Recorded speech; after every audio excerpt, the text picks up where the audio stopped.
Lord. Praise God, ang pinakamataas na pagpupuri, pagluluwalhati at pagdadakila ay para lamang sa ating pinakamamahal na Panginoong Jesus. Praise God. At ako po ay nagpapaabot ng dobling paggalang at pag-respeto sa ating beloved Honorable Pastor Bill Estrada Almeda, the end-time prophet of our loving God. At patuloy po nating inaalala at sinasariwa ang mga ginuntuang turo at aral nating beloved Assistant Pastor Linisa Almeda at pagbataling sa kanilang mga beloved children. Ako rin po ay bumabati sa ating beloved ordained preachers, sa kanyang buong pamilya, sa ating mga beloved workers, choir members, mga kapatiran, sa ating mga live webcast viewers, isang mapagpalang oras po sa ating lahat. Praise God, hallelujah.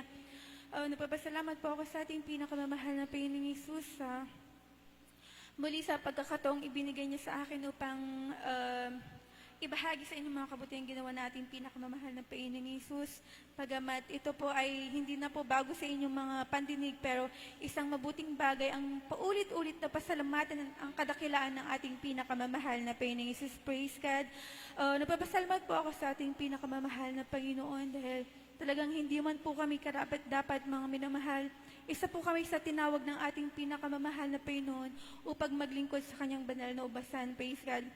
Dahil dati-dati mga minamahal, wala pa kami sa gawain ng ating mahal na Panginoon, nandiyan na, kagaya po ng iba, andyan po na magalurin po ang aming pamumuhay dahil andyan po yung malimit na pag-away po ng aming mga magulang dahil na rin po sa bisyo po ng aming beloved Father na pag-iinom, pagsugol at pagbabarkada mga minamahal. Ngunit tunay ngang napakabuti po ng ating pinakamamahal na Panginoong Jesus. Simula po nung kami po ay makakilala po sa Kanya way back year 1996 mga minamahal. Andyan po na, nang nasumpungan po namin ang gawain ng ating mahal na Panginoon, tunay nga po nandyan po na nakamit po namin ang pagbabago po ng aming buhay. Praise God. Yung bisyo po ng aming beloved Father, instant po yan na inalis po ng ating pinakamamahal na Panginoong Jesus. Hallelujah.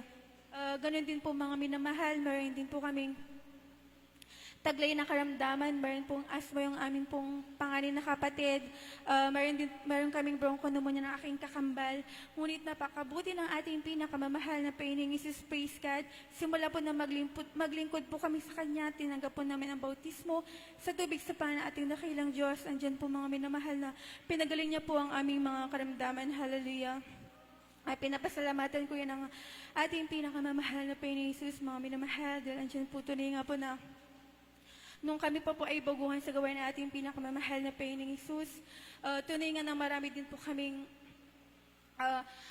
mga pang-uusig sa aming buhay na hindi naman po namin naranasan nung wala pa kami sa gawain ng ating pinakamamahal na Panginoon.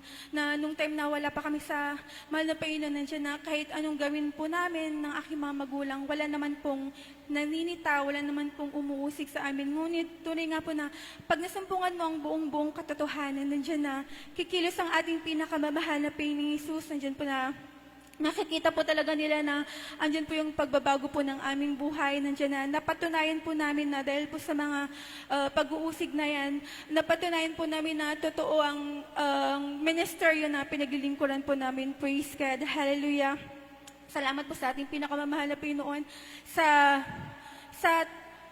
taon na aming paglilingkod sa Kanya. Nandiyan na nung mga panahon na yun, mga minamahal, nandiyan din po na sobrang naging matinding pang-usig po ang nangyari sa amin. Naging talk of the town po kami sa aming bayan. Nandiyan na kung ano-ano na po mga hindi magandang balita ang nababalitaan po ng aking beloved lolo at lola na sa dako po ng Hawaii noon, mga minamahal. Nandiyan na kasi po mga minamahal, ang aking mga magulang po, simula po na makakilala po kami sa gawain ng ating mahal na Panginoon, andyan po na binigay po nila ang buhay nila sa paglilingkod sa ating pinakamamahal na Panginoon. Nandyan po na, aside from three times a week po sila na dumalo sa dako ng San Fernando, La Union, nandyan po na umaattend pa po silang Bible study.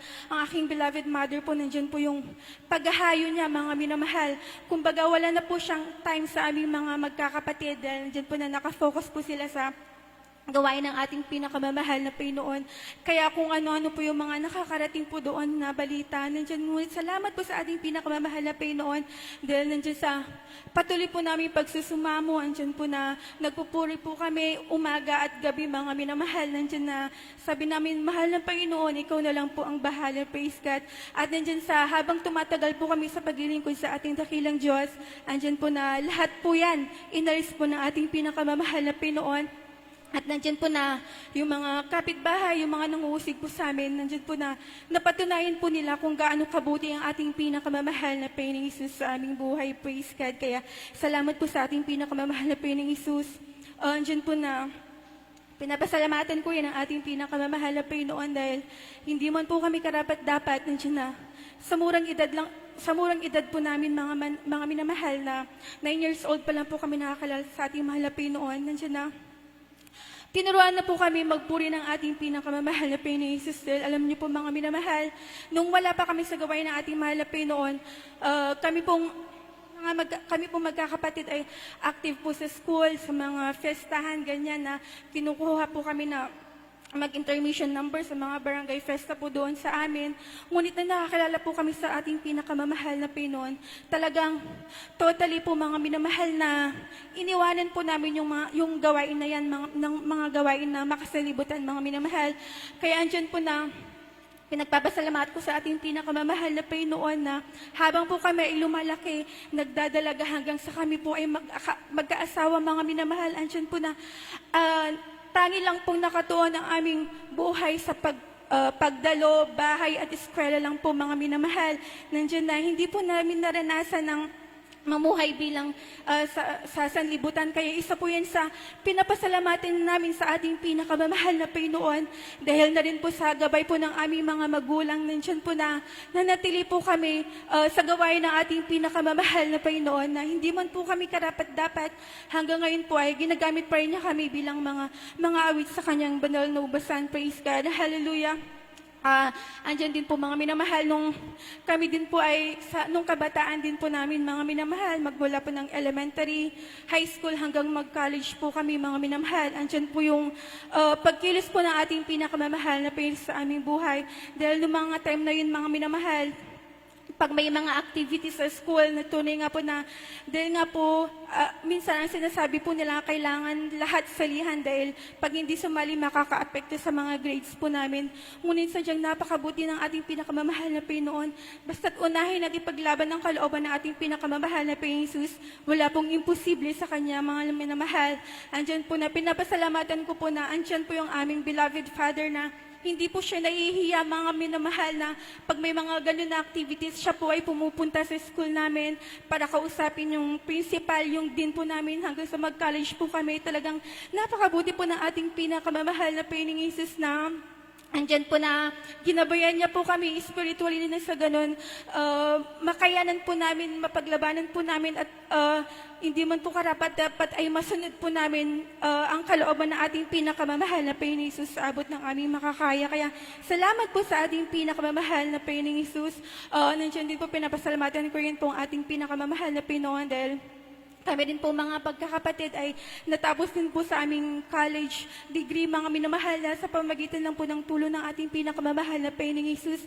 Dahil nga po that time mga minamahal, ang aking mga magulang ay wala pong trabaho dahil nga andyan po talaga na ang sabi nila basta unahin ang kalooban ng ating pinakamamahal na Panginoong Hesus at siya na magpupunong lahat ng bagay, praise God. Kaya nandyan po mga minamahal na kahit wala po silang stable na pagkakakitaan noon mga minamahal, andyan po na napagtapos po kami lahat sa pag-aaral na andyan po na, yun po yung isang inaano po ng mga kapitbahay po namin na bakit daw wala namang trabaho yung mga magulang po namin.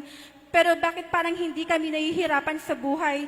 Ngunit hindi nila alam mga minamahal na dahil sa pagsunod sa kalooban ng ating pinakamamahal na Panginoon, siya po ang nagpupuno lahat ng aming mga pangangailangan. Kaya salamat po sa ating pinakamamahal na Panginoon, praise God.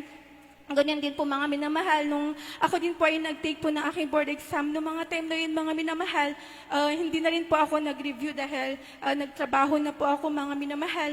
Ngunit nandiyan na Sabi ko, mahal na Panginoon, bahala ka na po. Igagrab ko yung opportunity, may review man or wala, ikaw na po ang bahala. Kung kalooban mo, makakapasa po ako. Kalooban mo, yun ang mangyayari. Sabi ko, mga minamahal, nung time na nag-take po ako ng board exam ko po, mga minamahal, Sunday po yan, bali, ang kasama ko po yung twin sister ko. So, ang ginawa po niya, mga minamahal, nung nag-board exam po ako, naka-fasting po kaming dalawa. Ako din po fasting every time na bago po mag-umpisa yung exam po noon, talagang nagpipray po ako doon sa aking upuan, mga minamahal. At aking beloved sister nandiyan na dumalo po siya sa gawain ng lawag ay nagpa-back up prayer po, mga minamahal. Sabi ko, mag-back up prayer ka, ipag-pray mo para makapasa din po ako. Kaya salamat sa ating pinakamamahal na Pinoon. Nandiyan po na, nung lumabas ang result, nandiyan po na magandang balita ang pinagkolom sa akin ng ating pinakamamahal na Panginoong Jesus. Hallelujah, praise God. Kaya salamat po sa ating pinakamamahal na Panginoong Jesus sa mga bagay, mga pagpapalan niya na pinagkolom niya sa amin. Praise God, sa pag-iingat niya sa amin sa araw-araw. At nandiyan na, pinapasalamatan ko po talagang ating pinakamamahal na Panginoon dahil nandiyan po na patuloy niya pong hinihipong aking beloved husband upang ihatid at sunduin po kami sa kanyang banal na gawain. Bagamat minsan, may time po na siya, pero ang importante po, mga minamahal, nandiyan na siya po ay suportado sa pagdilingkod at pagpupuri po namin sa ating pinakamamahal na Panginoon Jesus. Kaya hanggang dito na lamang po ang lahat ng kapurihan at pasasalamat tayong sa ating pinakamamahal na Panginoon po lamang. Praise God.